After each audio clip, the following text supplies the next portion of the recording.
अंबेडकर नगर जिले के आलापुर सुरक्षित विधानसभा क्षेत्र में है। बहुत सारी पार्टियां जो चुनावी मोड में चल रही हैं, सपा बसपा भाजपा। कहीं ब्राह्मण सम्मेलन हो रहा है तो कहीं जो है पटेल यात्रा निकाली जा रही है, प्रबुद्ध सम्मेलन का नाम दिया जा रहा है। इसके अलावा सभी जातियों को एकजुट करने की कवायद चल रही है। आलापुर विधानसभा क्षेत्र में अगर सबसे ज़्यादा बात करें तो दलित मतदाता हैं। दलित मतदाता में तकरीबन 85,000 दलित हैं, जिसमें 5-6 हज़ार की जो आप मतदाता हैं वो कन्नौजिया मतदाता है।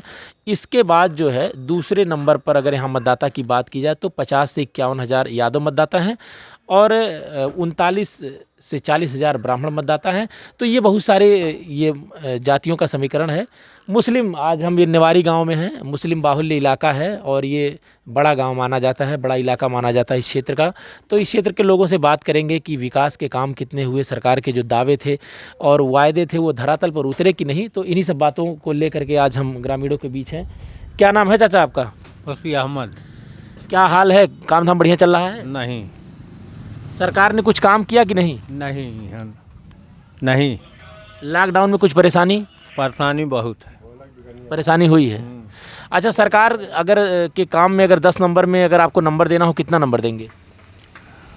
ये हार पूछा हम। अच्छा, नहीं नंबर नहीं दे पाएंगे। काम कुछ हुआ कि नहीं क्षेत्र में?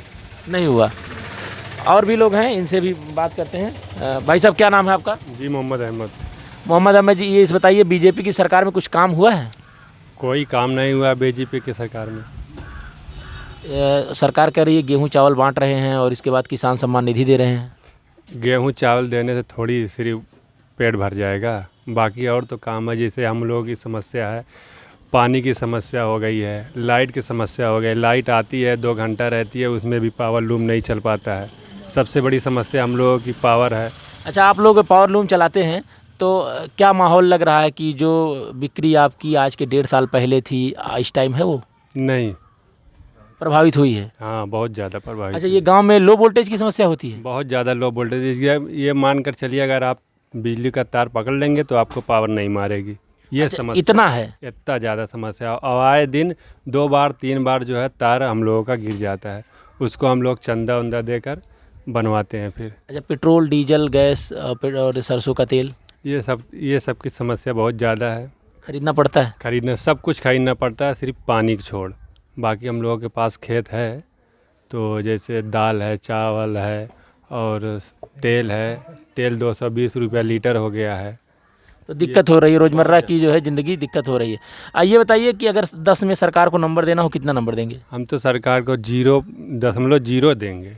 0 देंगे जी। अच्छा, तो फिर कौन सी सरकार अच्छी है? बीजेपी, सपा, बसपा? हम लोगों के लिए तो सपा सबसे बेहतर है। कौन सा काम किया था सपा ने? सपा की सरकार में हम लोगों को बहुत ज़्यादा फैसिलिटी मिली थी। क्या क्या मिली थी? जैसे लाइट मिल रही थी और सड़क का विकास भी हुआ था। बाकी और हम लोगों का काम भी बहुत बेहतरीन चल रहा था। सपा की सरकार में हम लोगों को कोई भी दिक्कत नहीं होती थी। चाचा, क्या बता रहे हैं आप? हम लोगों को सर रोजगार चाहिए और ये राशन मिलने से थोड़ा हमारा दिन कट जाएगा। रोजगार चाहिए? रोजगार चाहिए। तो सरकार कह तो रही है कि रोजगार हमने बहुत बांटा है। तो कहाँ हम लोगों को मिला? बिजली इस तरीके से आ रही है, एक वोल्टेज एकदम 0 के बराबर रहता है और जो रोजी रोजगार हम लोगों का फेल हो चुका है। लॉकडाउन में बड़ी दिक्कत हुई होगी? बस हाँ, लॉकडाउन में क्यों नहीं दिक्कत होगी? जब रोजी हम लोगों की नहीं चलेगी तो दिक्कत ही दिक्कत है। भाई साहब, इधर इनसे बात करते हैं। क्या नाम है आपका? जी मोहम्मद आरिफ। मोहम्मद आरिफ जी, सरकार ने कहा कि बहुत सारे काम हमने किए, आपके गांव इलाके में कोई काम दिखा?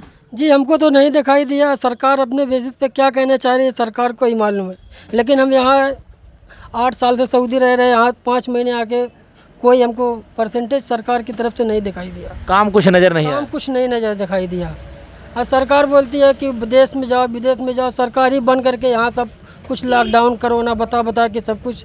इंडिया का हालात बहुत दिक्कत हो रही है। अभी हमको 5 महीने से हो गया सऊदी आए हुए, लेकिन वापस जाना चाह रहे हैं तो सरकार की वजह से नहीं जा पा रहे। अच्छा, सपा बसपा भाजपा ये तीनों सरकार हैं। अब बहुत सारी पार्टियां ब्राह्मण सम्मेलन, दलित सम्मेलन और सब सम्मेलन कर रहे हैं, आप लोगों को ही नहीं पूछ रहा है? जी एक्चुअली क्या है कि अपने में कोई एकजुट नहीं हो पा रहा है, इसलिए कोई सपा बसपा भाजपा सब कुछ कह रहा है, कोई भी अपना अपना प्रत्याशी चुन रहा है, लेकिन कोई एक अपना नेता नहीं बना के चला कि जैसे कि कोई इसके लिए हम इसी के ऊपर वोट किया जाए। ओवैसी जी आए हैं? वैसे तो अभी कभी नज़र यहाँ नहीं आए। नहीं, यूपी में आ गए हैं। यूपी में तो आ गए हैं लेकिन अभी अम्बेडकर नगर ज़िले में कभी नहीं है। तो ओवैसी जी आएंगे तो आप लोग उनकी तरफ जाएंगे? जी ऐसा कुछ नहीं है, बस एक्चुअली उनको आके माहौल का थोड़ा जायज़ा करना चाहिए। पहले एक बार आके देख लें तब फिर जो है। अपनी बात करेंगे।